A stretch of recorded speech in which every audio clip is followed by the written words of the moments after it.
them. They've written very important papers about the evolution of insecticide resistance, the evolution of dominance, recently gene drives for population suppression, computational inference methods in population genetics, and how we might go about understanding non-equilibrium dynamics, invasions, and so forth, and how we might reconstruct those using population genetics. So these guys are both really very impressive evolutionary biologists. They currently work for the National Institute of Agricultural Research in France, and so they spend a lot of their time thinking about ways of improving agricultural production systems. But they're not going to talk to you about any of that stuff.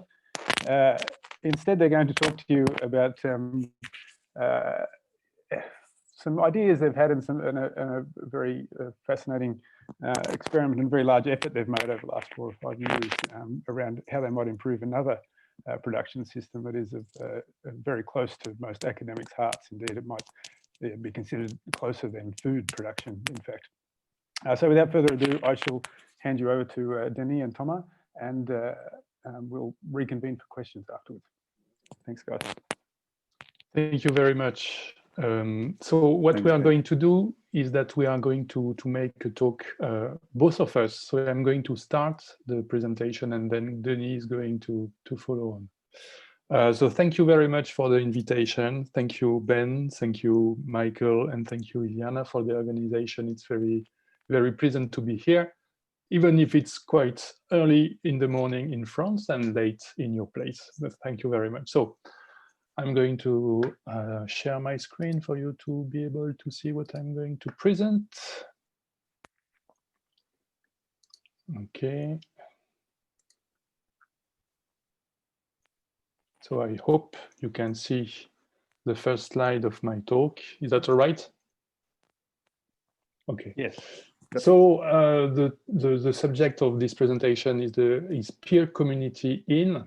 It is a free recommendation process of unpublished scientific papers based on peer review. So this is a clear summary of what PCI, peer community in, is. This initiative has been started by Denis Bourguet and Benoît Facon and myself, and we are the three of us working in the same place, in the same institute, as Ben already told. So just some slides to explain the context and to explain why we started to make PCI. So the idea is that the scientific publication process is a very important process for us, the scientists, and maybe it's a bit ridiculous to remind you why we publish, but the idea is that we publish mainly to make the science public, okay, to ensure the quality of science through the process of the evaluation before publication, to define the anteriority of results, to make articles searchable and findable, and to archive the result of science for the future. So these are the reasons, the scientific reasons we publish. We try to publish in journals, and there are more reasons than these ones. There are social reasons, there are career reasons, but we are not going to talk about that for the moment, but we reserve that for the questions afterwards. This publication system is quite inefficient, we think, because, for instance, there is a problem of submissions and rejections in cascade sometimes. It can be very long before a reader can read the paper in a journal. It can last up to 1 or 2 years before the evaluation ends and the publication happens. And this is too long for the science to function correctly. A second problem of the scientific publication system, of the current system, is that the system is not transparent and the evaluations are not transparent. Most of the time, the reviewers are unknown. Even in some cases, the editor is unknown and the reader doesn't know who is the editor. Most of the time, the conflict of interest are not stated, and this is still the case, although it's starting to change more and more. The methods in the articles are most often not very clearly detailed. The data are not available. most of the time. And it's the same for the scripts, the codes of analysis, the codes of simulations, the parameters of the pipelines, etc., etc. They are most often not available to the readers, and this is a problem for the reproducibility of the results mainly. And there is also an economic problem. There are two parts in the economic problem. So the first part of the economic problem is that more and more we are moving from a subscription model to an open science, an open access model where the reader, the authors have to pay to publish. So we move from this subscription model to a paid open access model. And this new model is quite a vicious system because every accepted article contributes to the publisher turnover. And at the same time, so the publisher has an interest in publishing a lot of articles, and it's the same for the authors. The researchers, they have an interest in publishing a lot of articles because they are evaluated on their ability to publish for their career, for their projects, etc., etc. So there is a conjunction of interest between the researchers and the publishers. And this can create a snowball effect in which the quality of the science that is published may decrease. And this is a very important problem. And the second part of the economic problem is that the current system of publication is a very expensive system, which is held by a very few big publishers. So it depends on the time, but there are between 5 and 6 publishers that possess approximately 50% of the scientific publications, and this represents approximately 40% of the market of publications in the world. And this represents a lot of money. For instance, in France, which is a country of moderate size, these publication systems costs approximately 150 million euros per year. And worldwide, it represents something like 9 billion euros. So it's a huge amount of money. And this 9 billion euros are for approximately 3 million articles published in English in science, techniques, and medicines. And this represents an approximate average cost of about 3,000 euros per article, which is a considerable amount of money for just one article. On the right of this slide, you can see the evolution of the turnover of the big 6 or the big 5 publishers, and it's just to show you that it increases through times. So it's a good business, it's a good market. And on this slide, there are some graphics to show you that the profits that are made by the publisher are non-standard. If you look at the left side of this slide, you can see in green the turnover of the big publishers, Elsevier, Springer Nature, Wiley, etc., etc. So in green it's the turnover, and in orange it's the profit margin. So if you divide the profit margin by the turnover, you get approximately the profit margin, the profit margin rates, which is if you consider the mean of all these publishers, is about 40%. And this is absolutely extraordinary. This does not exist in the real world of industry. You will see then just after that. On the right side of this slide, you can see the composition of the profit margin. The profit margin are made of 2 components. The blue component is the investments. So what do they do with the profit? They invest a part of it. And this is this blue part, which is a minority part, and it's quite stable through time. It doesn't increase.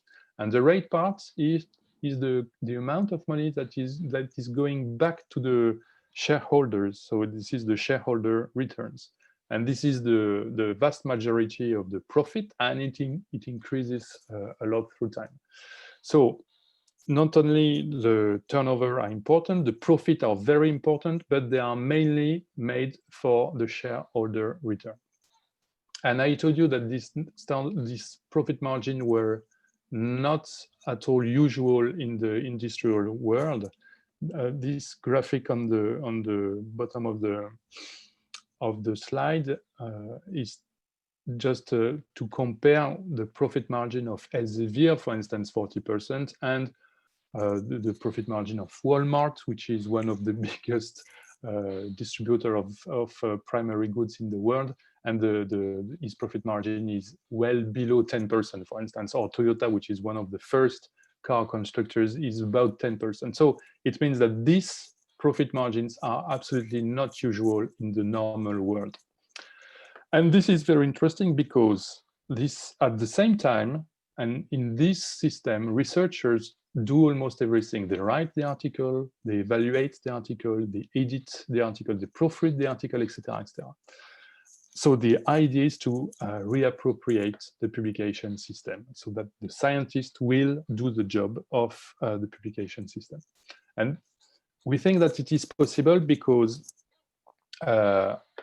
thanks to the internet and thanks to the rise of the preprint, we now have some very low publishing costs. For instance, archive, if you make the computation, archive, one article of archive is about, let's say, about $10. And if you consider bioarchive and you make the same computation, it's the same. It's about $8 to $10 per article. So it's very cheap to publish on the internet, to make public scientific stuff on the internet, to publish it. And there are also free tools of publication and editions that are available on the web. So you can use it to make some journals, for instance, some very low-cost journals.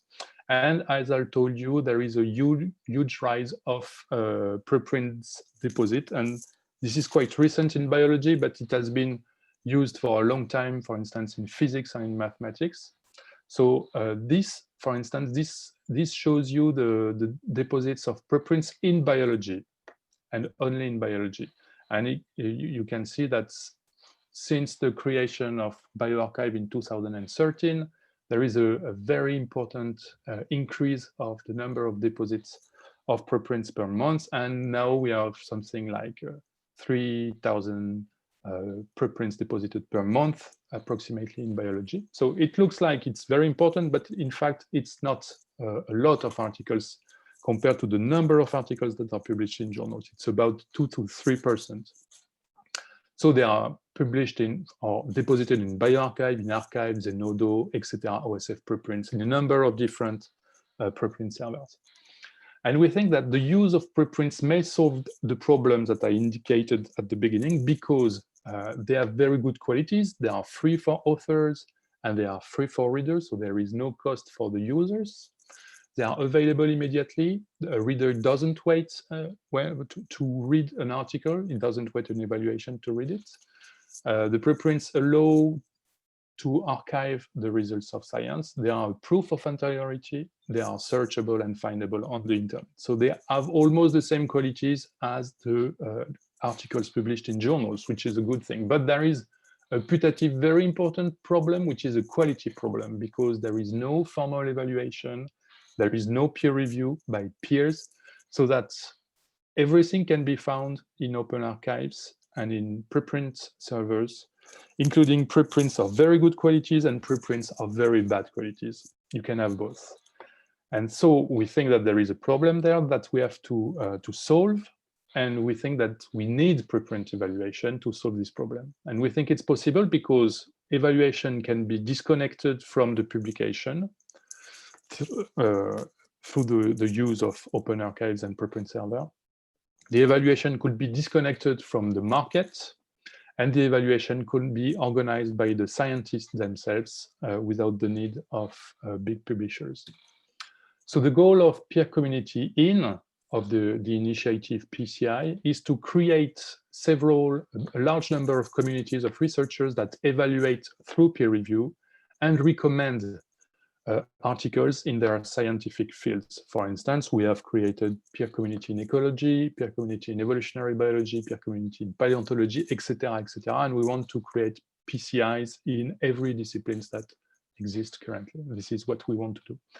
So what we evaluate and recommend are articles, are preprints, in fact, that are deposited in preprint servers like archive, OSF preprints, etc., etc.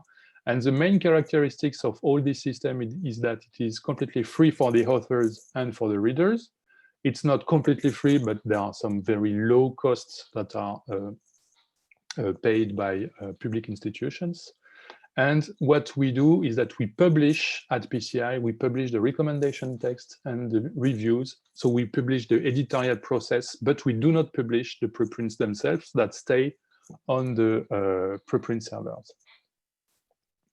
And now I am finished with that. And Denis, you can Yep. go on. I can follow on. Thanks, Thomas. Yep. So this is the slide, an important slide explaining how PCI works.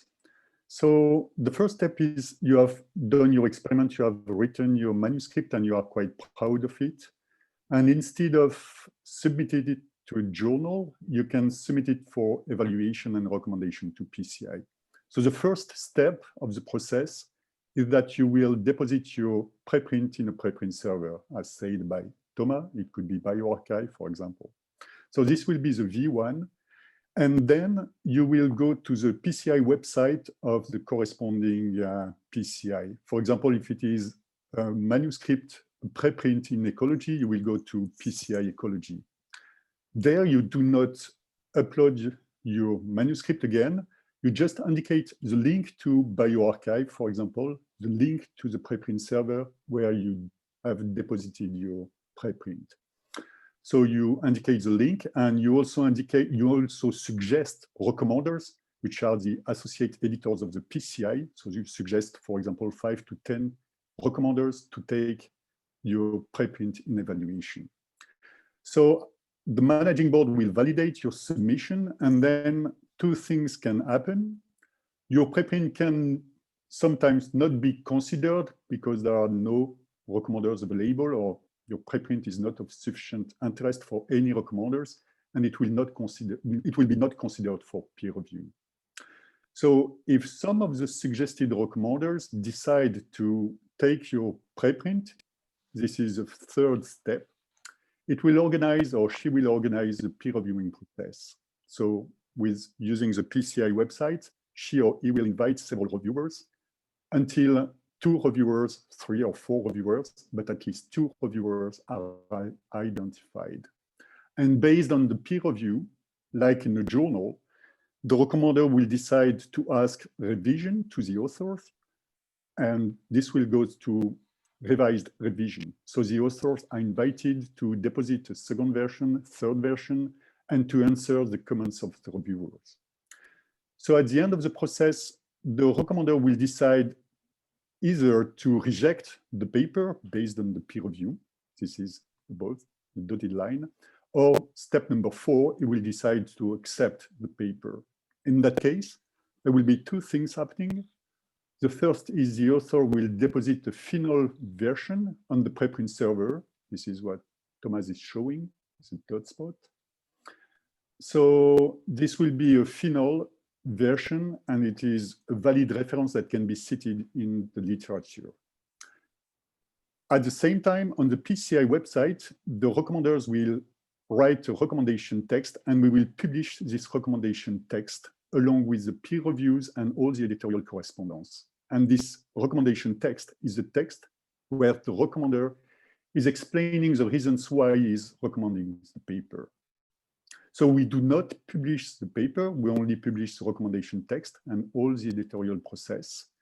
And the preprint, the recommended preprint, remain on the preprint server. And this is important because as PCI do not publish the paper, authors can submit the recommended the recommended preprint, for publication in a journal. Next. Next slide. So this is the different journals, what we call PCI-friendly journals. So the editor-in-chief of these different journals, what they said is that they will value the recommendations seriously, and they may even use them for handling without further peer review. So it means that authors that will submit their recommended preprint to those journals can use the PCI reviews to speed up their editorial decision. And in some cases, some journals have accepted the papers in like 24 hours. It happens in evolution, in evolutionary biology, in ecology letters, and all that stuff. And the link between PCI and journals are quite easy because some associate editors and editors-in-chief actually are recommenders in PCI. Next. So this is, for example, instances where journals used PCI reviews, and when this happens, they put a note like in the website indicating that the manuscript has undergone open peer review by PCI. So this happens, for example, in ecology letters for a paper co-authored by Ben with Stuart MacDonald. So you can see that manuscript, so you can read it. So it happens in evolution, it happens in several journals. So here is a template.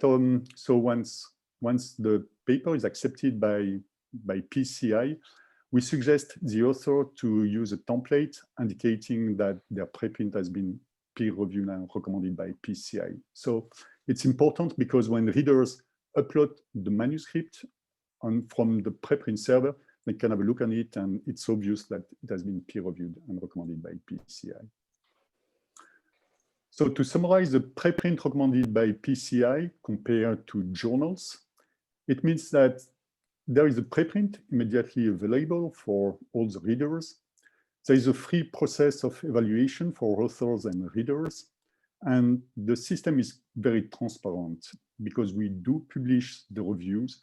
The recommenders, editors, sign their decision and their recommendation. The conflict of interest are forbidden. We ask the author to detail the methods, and the data and script and codes must be published on open repository to make the data and script and codes available for readers. So this is figures from PCI currently. So we have 12 PCI. I will give you the details then after. So far, we have received more than 300 articles. So that's not a lot, but keep in mind that PCI is a very young project, very recent project. And we have recommended now 190 papers, 90 preprints. The median time, we can discuss about this, but the median time to the first decision is quite similar to journals. Currently, it's like 50 days. So we have many followers on Twitter, registered reports, registered users, and currently we have more than 1,000 recommenders over all PCIs. So the 12 peer community, we gather 85 members of managing boards, and so far there have been 600 reviewers, 35 friendly journals, and so many visitors on the PCI website. And of course, there are several supporting organizations. I will talk to you a little bit more about this. So the PCI currently functional. So we started with Thomas and Ben, we started in January 2017 with the PCI evolutionary biology. So it makes sense because we, as said by Ben, we are evolutionary biologists. So we started with PCI evolutionary biology. 1 year later, with Ben Phillips included, there was PCI in ecology and PCI in paleontology. So 1 year later, PCI animal science, PCI zoology, and this year we have opened 6 PCI, mathematical and computational biology, PCI in genomics, circuit neuroscience, forest and wood sciences, archaeology, and meta research. Next one. So there will be 2 PCI that will open before the end of the year. It will be PCI in registered reports. So we can talk later during the discussion about registered reports, but it's an increasing use of registered reports in many fields, so including biology. And there will be an opening of PCI network science. And there are several other projects of PCI in ecotoxicology, science education, and so on. So we have often some questions about how can we scale up PCI if it increases in number, or if the number of manuscripts preprints submitted to PCI increases. So this is how we see the system.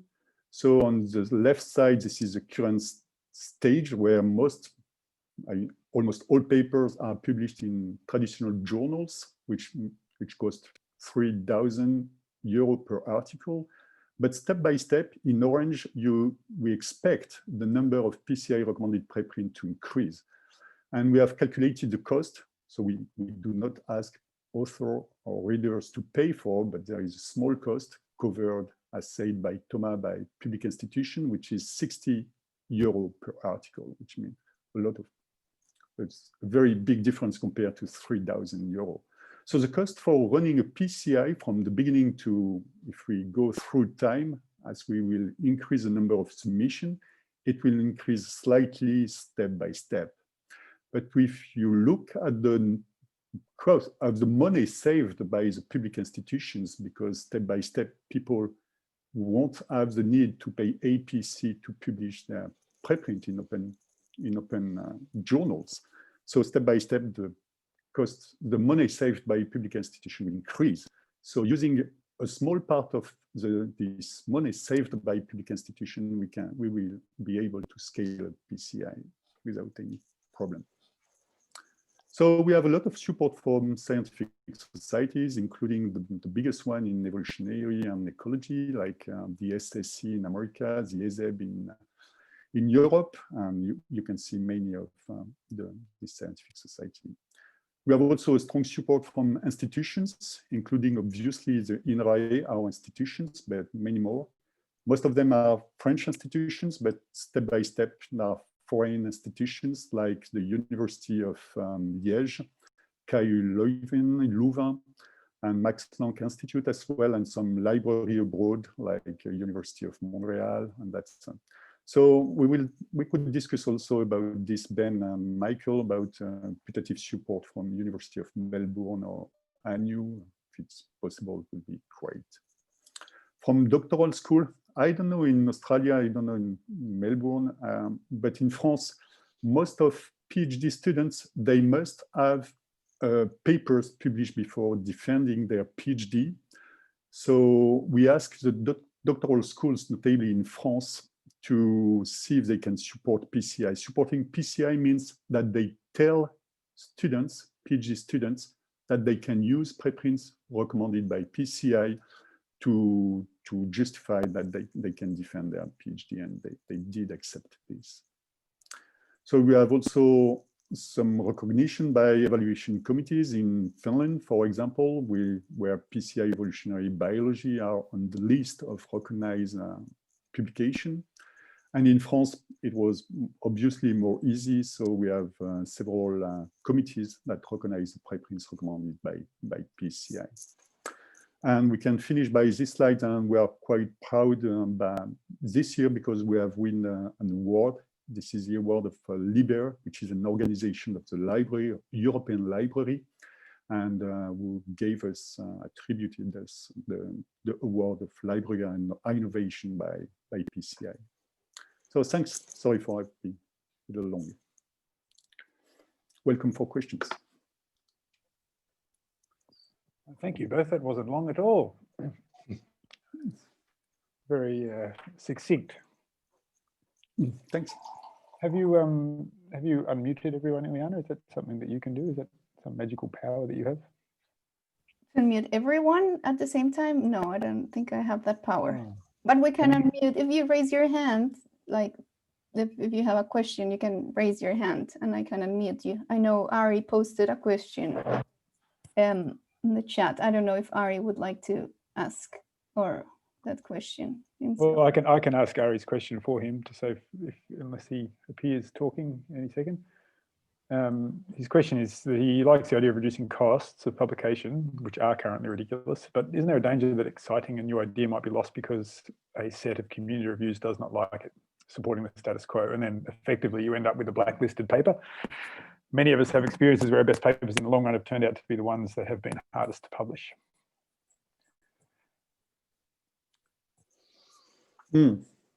I see.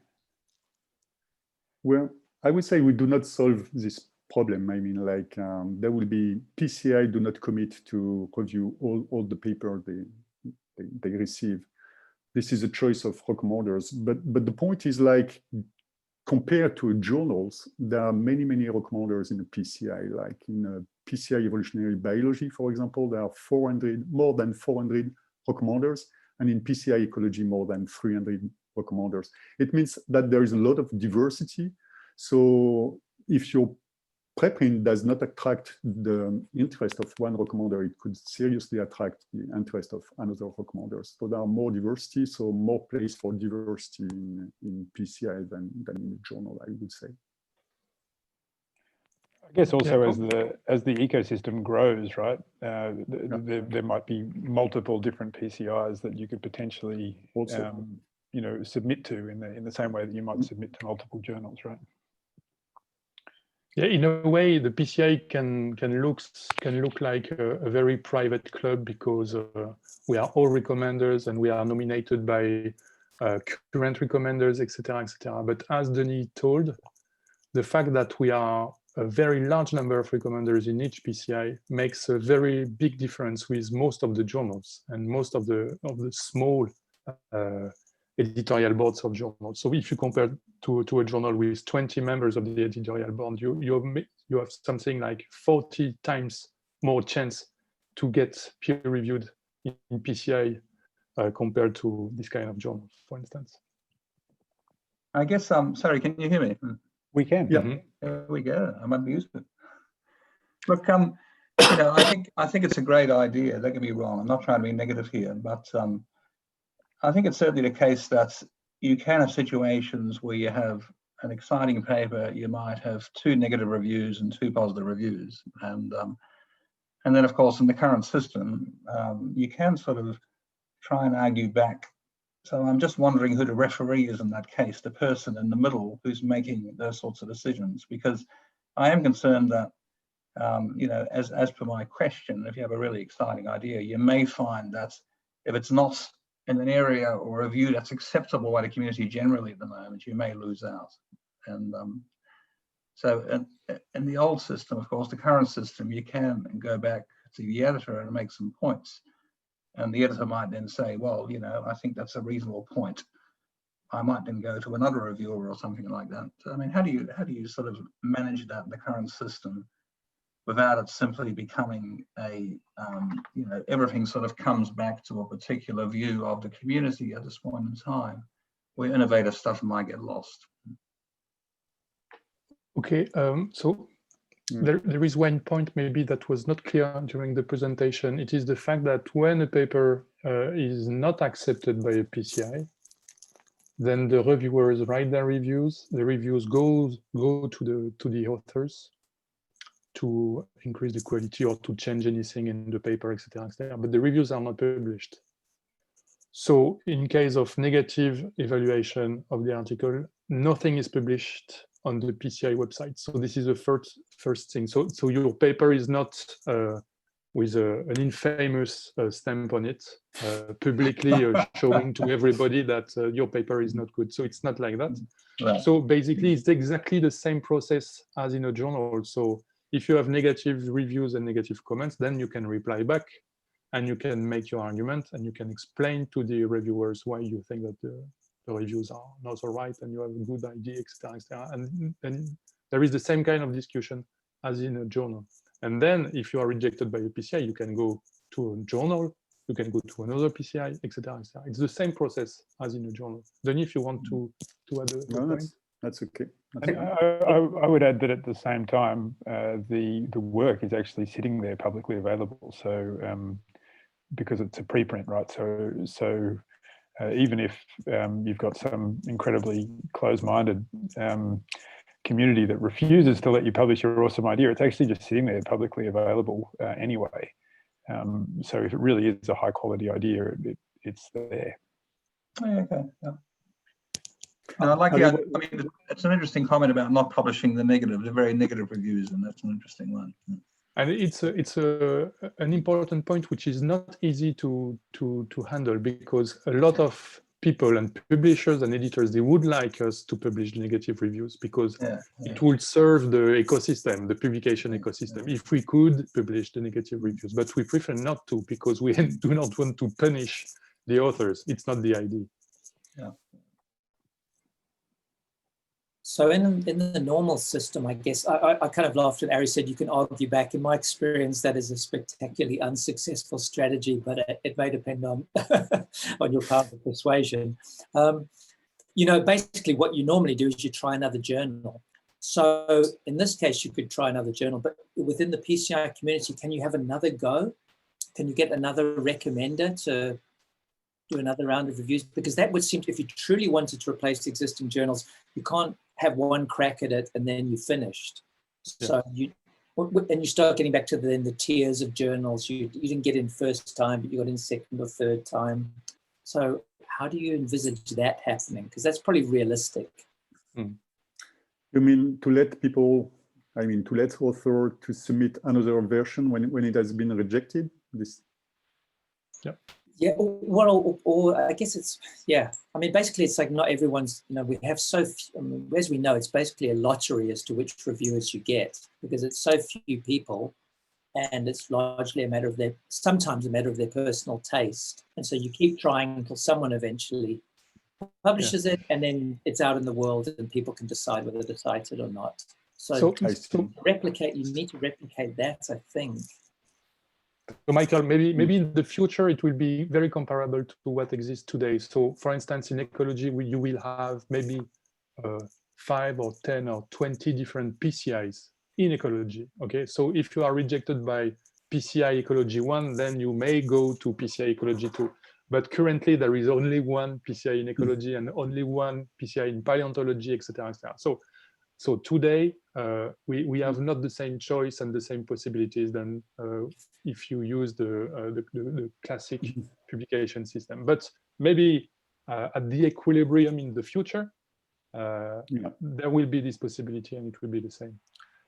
But there is one difference between PCI and Michael. There is one difference between PCI and journals, for instance, is that at PCI we ask recommenders to decide to handle a paper when they do like the paper. So then they send it to peer review to make sure that the science is correct and to have feedback. But it means that because there is a lot of recommenders, a paper that do not attract the one recommender can be exciting for another recommender. So it increases the chance to get your paper under evaluation if it's a good one. That's my point. There is a question by Tim. On the excuse me, Ileana, you wanted has to... a hand up. So. Oh, I just wanted to ask. Maybe it's on the line of what you've been saying. What's the percentage of rejection and what's the basis of that rejection? As in, if the basis is just that it's not scientifically sound, probably it shouldn't go to another PCI anyway, on the first place, right? Or yeah, what's the rate of rejection that you have? Oh, okay. Currently, the rate of rejection is quite low because most of the papers that we have as submissions are very good. So it's less than 10% rejection. Okay, so it's very low, but it doesn't mean that we accept anything. It's not at all like that. So in fact, there are two steps in the evaluation. First, recommender has to be very interested to handle a paper. So there is a subjective evaluation there. So it's not just we evaluate all the article. So there is a filter. He has to be interested by the article. And then we verify the science. So it's a two-step, one which is subjective. For any reason, it can be interesting because of the question is very interesting, the context is very interesting, the answer is very interesting, etc., etc. Many reasons are possible like that. But this is the subjective part. And then there is the scientific part where we verify the science. So it's not like +1, it's not like scientific report. There is a filter on the subjective quality of the paper. But the rejection rate is very, very low currently.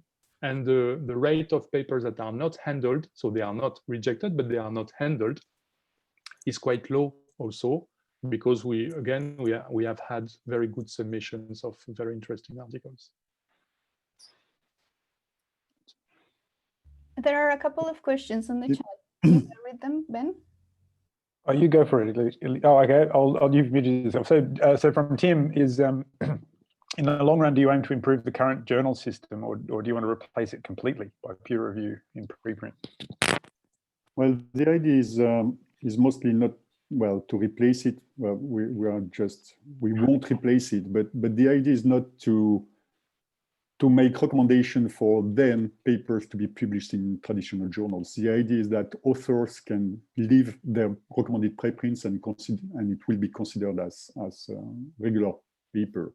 So at the beginning, authors that are interested, they might be interested by submitting the recommended preprints for publication in journals because of impact factors and all that stuff. But our idea is that PCI will increase in recognition, and step by step, author will feel more relaxed by just leaving their preprints recommended in preprint servers without the need of publication. That's the point. Yeah, that's actually quite common already in mathematical and physical sciences, right? It's very often that it just never gets published, just sits as a preprint, and that's it. And we have made a survey.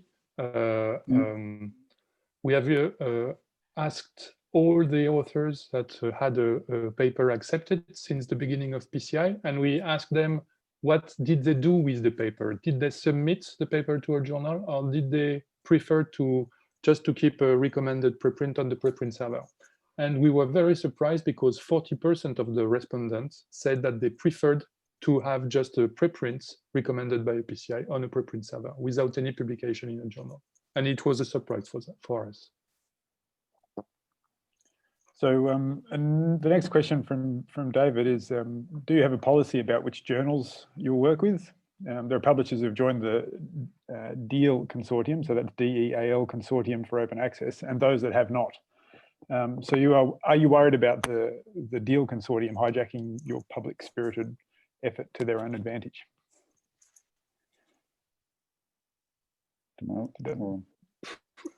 Well, in fact, currently we do not have a proper policy about journals and about PCI-friendly journals. And I think that we should correct that in the future, but we currently, very honestly, we don't have any policy. So we have tried to get relationships with journals that are not open access, that belong to very big publishers. Some of them are in open access and belong to very small publishers. So we don't have any policy, but we have to think about that. But the point is, we do not have policy, but we do not accept, like, we do not call PCI-friendly journals predatory journals. Yeah, I mean, sure. we point regular journals which are serious on the evaluation process. So, and again, it's not an agreement between PCI and those journals. We just point the journals that just claim that they will see, they will have a look on the peer review to speed up their editorial decision. Yeah, it's quite an independent process, really, isn't it? So, I mean, you know, you can if you have a preprint that's recommended, all of the peer review and the recommendation is sitting there online. Yeah. And if you want to publish it, you can approach any journal that you want to. Exactly. And say, here it all is. So that's more or less the process. So I don't think it's so much working with journals as something that they can make use of.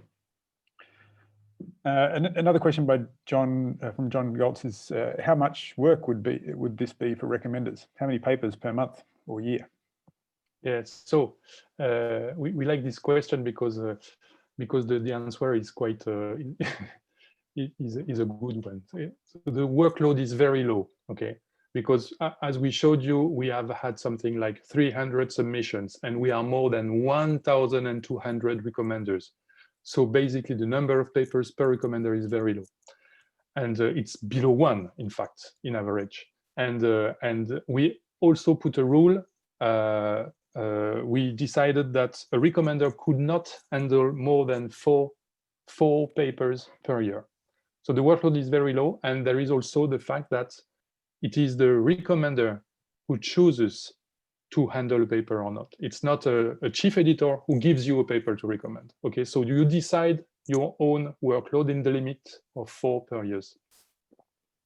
Ben, you can tell about your experience. And yeah, well, my experience is that often there's a paper that, you know, you get an email saying, here's this paper, and you think, oh, great, I'd love to, you know, act as the recommender for it. But by the time I've read the email, 4 other people have already put their hands up and offered to take it, right? So it's it happens very fast. So yeah, so I've actually struggled to act as a recommender for more than a few papers at this point. So yes, very low workload, and entirely voluntary. So David, if your question, if there's something you'd want to clarify about your question, is it possible for you to unmute yourself and talk, maybe? Because I'm not quite sure I'm following the thread of where we went wrong there. I think you just you switched around deal and non-deal consortium people. Yeah. Okay. That was all just sorry about that. I think. Yeah. Okay. So do we have any more questions? could I just clarify how the recommenders decide on their reviewers, what the process is there? Because the one thing, I mean, this all sounds really positive to me, so I'm trying to think why people aren't embracing it more rapidly. And I kind of feel like maybe part of it will be some argument about quality control, who's in charge, who's deciding the right reviewers, are the recommenders people that have come through the ranks and been appointed by their peers? Because a lot of the journals at some level, there is that kind of, I don't know, there's people that are more senior in the field are asked to be editors and they accept it for a certain amount of prestige, and we all do this out of the goodness of our hearts at some level, given usually not getting paid for it. But nonetheless, there is still that status associated. So how does that work in this system? How do you maintain quality? Who polices it? So I would say the first layer of quality of the recommenders, and to become recommenders, you have to be co-opted. So you want to be recommenders, you raise your hand, you contact a recommender. And so this recommender suggests to the PCI to include you as a recommender. And the managing board of the PCI is in charge of accepting candidates for becoming a recommender.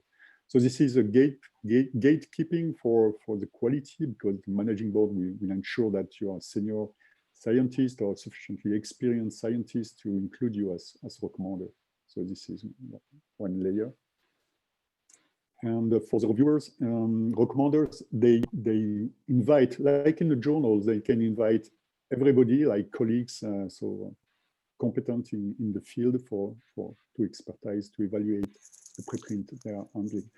The point is, at the end, if they decide to recommend the paper, the reviews will be published on the PCI website. So this is quite a strong pressure to make your editorial decision, or to decide to recommend the preprint on a good basis, like to ensure that the quality of the peer review are good.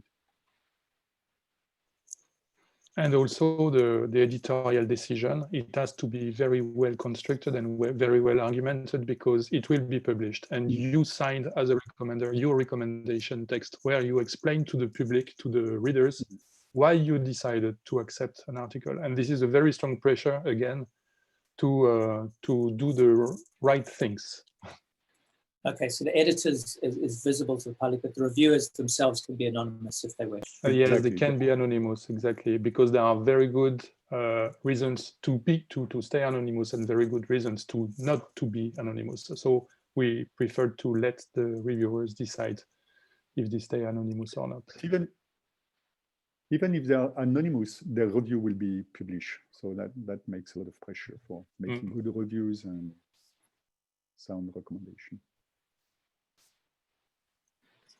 Have the societies, when you discuss this with them, I mean, one of the issues here, like, I'm sorry, I feel like I'm talking too much already, but one of the issues for the societies, you've sort of emphasized the profit margins, which I have a separate question about, but these societies often benefit from the profits because they get returns, which they allow them to fund conferences. So one of the concerns about the removal of journals is there's no more money for societies. And without societies, you may inadvertently kill the communities. Sure. Do you have any idea, or is there any way you can funnel money back to the societies so that they would, I'm sure a lot of them would be quite happy to give up their publishers if they could get enough money via this process? That's a good point. We had a lot of discussion with the ESEB, for example, because there are the Journal of Evolutionary Biology, which is Wiley, and Wiley give them a lot of money, 300,000 euro per year, which means that 90% of their budgets come from Wiley. So it's exactly what you are saying.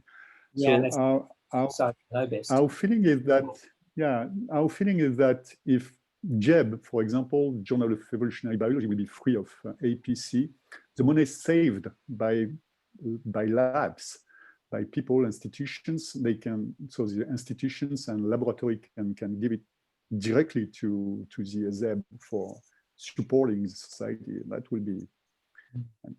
will be more direct, and then there will be no margin made by publishers on the system.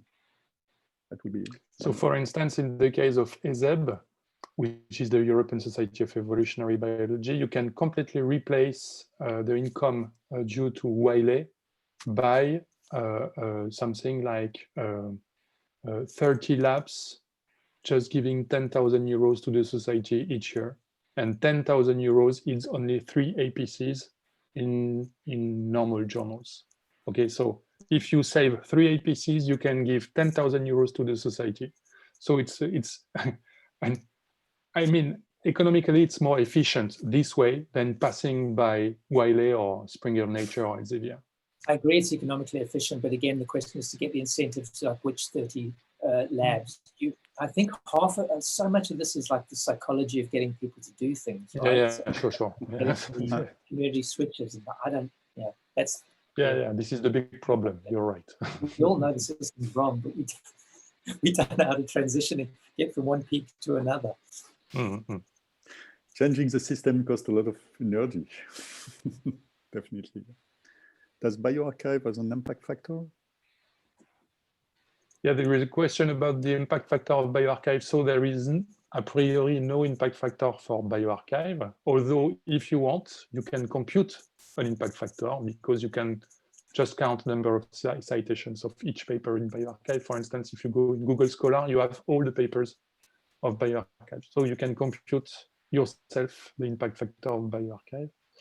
And it means that we do not have an official impact factor. PCI doesn't have any, but it's the same. If you want to compute an impact factor, you can. And we might just have time for one more question, which is: do you work, or are you considering working with Publons to give recognition to reviewers? Okay, so we contacted. Okay, Denis, go. No, go ahead.